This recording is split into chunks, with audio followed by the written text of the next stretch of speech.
Y'all, this movie was so stupid, halfway through it, I lost my shoe.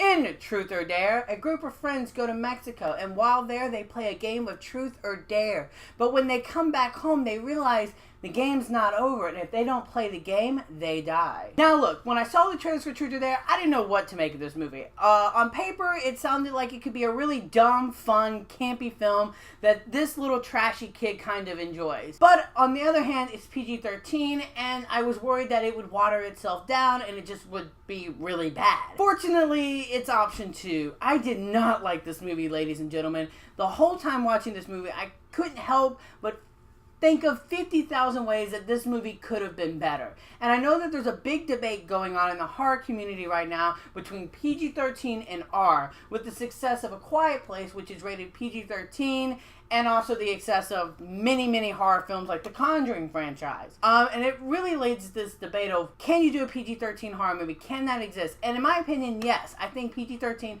can exist. I think PG-13 horror films should still keep coming out.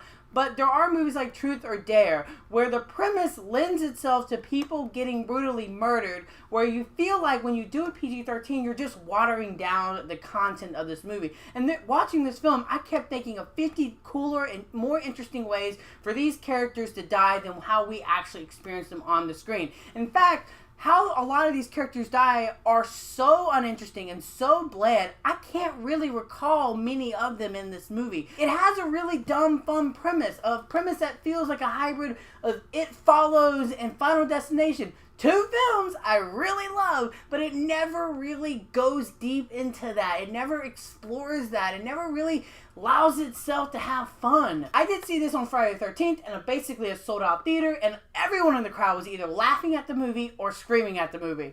And I felt like I personally was on a completely different page with this film. This is definitely made for the sort of teenage MTV crowd, to the point where the writing almost speaks directly towards them, to the point where every 5 minutes I felt like the movie was reestablishing the rules of the game. Like, you know how you've missed the first 30 minutes? Let me explain what's going on. Movies like Truth or Dare are so hard to review because you've seen movies like this 1,000 times. These are the type of PG-13 basic horror films that come out every year. And I honestly feel like this movie constantly was setting itself up to be a franchise. So I do hope that if this movie does get a sequel, they get a capable director to come on board and really explore this idea and really make this franchise a fun time at the cinema. Truth or Dare takes a really cool premise and waters it down for the PG-13 teenage crowd. If you fit that demographic, you probably really enjoy this movie. But for me, a 25-year-old male,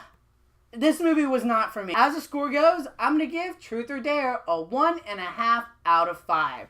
Yeah, not a fan, you guys. So let me know in the comment section below what you think of Truth or Dare. Really, I would just say skip this. Really, just skip it. You don't even need to see this. You've seen many movies like this before. Just skip it all entirely. And until next time, you guys, I'm the Slash Movie, and you guys have just been slashed.